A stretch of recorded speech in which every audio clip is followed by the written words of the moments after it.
Postman. That's good coffee. What's up, everyone? Welcome to the Past Present Tense YouTube channel.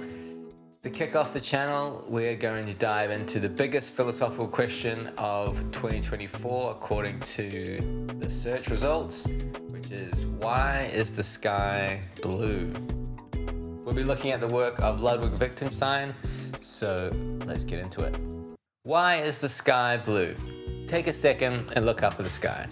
Or if there's a ceiling, or it's nighttime, or maybe there's a grey skies above, remember when you last saw a blue sky. Simple enough, right? But at the risk of sounding like Seth Rogen in the Pineapple Express, how do you know that the blue you're seeing is the same as what someone else sees? Or the same blue that you saw yesterday, for that matter? These aren't just amusing with late-night baked theories or questions that emerge after consuming a few of your favorite recreational substances. Questions like this captured the mind of 20th century philosopher Ludwig Wittgenstein, leading him to ideas that changed the way we think about language, color, and the nature of reality itself. Born into one of Europe's wealthiest families in 1889, he initially studied engineering and became fascinated with aeronautics. But a growing obsession with logic and the foundations of mathematics led him down a philosophical rabbit hole, essentially developing into two philosophical approaches. The early Wittgenstein thought that he'd solved all of philosophy's major problems with pure logic. And funnily enough, the later Wittgenstein thought that that was completely wrong. Now, imagine trying to explain the color blue to someone who's never seen it. You might say the color of the sky or the ocean, but what if this person has never seen either?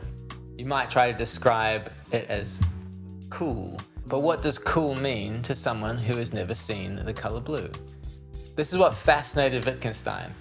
He realized that our understanding of a color isn't just about perception, it's deeply entangled in the language we use when we say blue. When we say blue, we're not just naming a sensation in our heads, we're participating in what Wittgenstein called a language game. A set of rules and practices that give our words meaning. Think about how we learn to name colors as children. We're not just learning labels for things we already see, we're learning a system of categories that helps us make sense of what we see. This system isn't just personal, it's part of our shared cultural inheritance, passed down through generations of people pointing at things and saying blue. And here's where things get interesting. Wittgenstein points out that our understanding of color goes far beyond simple naming. Try to imagine a reddish-green color. Not brown or olive, a color that's simultaneously red and green in the way that purple is simultaneously red and blue. You can't do it, but why not? There's nothing logically impossible about such a color. This reveals our color concepts follow rules we've never been explicitly taught, and yet somehow we all know them. This brings us to a deeper truth about how we exist in the world. Ludwig writes, "The limits of my language mean the limits of my world." In other words, the very structure of our language constrains not just how we speak, but how we conceive of the world around us. Just as color isn't purely objective, it's not just a property of objects that exist independently of us, neither is it purely subjective, not just a private experience that varies from person to person. Instead, Wittgenstein saw color as something that emerges from an interplay between our perceptions, our language, and our shared practices. This insight reaches far beyond color. It challenges the fundamental myth of our modern life, that we are isolated individuals, free to do whatever we like, whenever we like. Instead, it reveals how deeply connected we are through shared practices and understanding. Just as we can't have a purely private concept of blue that exists outside our shared language and culture, we can't have a purely private existence that stands apart from our community and shared world. Think about our own journey with the color blue. Perhaps you first learned it from a crayon, or your favorite childhood toy, or maybe from looking up at the sky. Now think about someone else's journey with the color blue.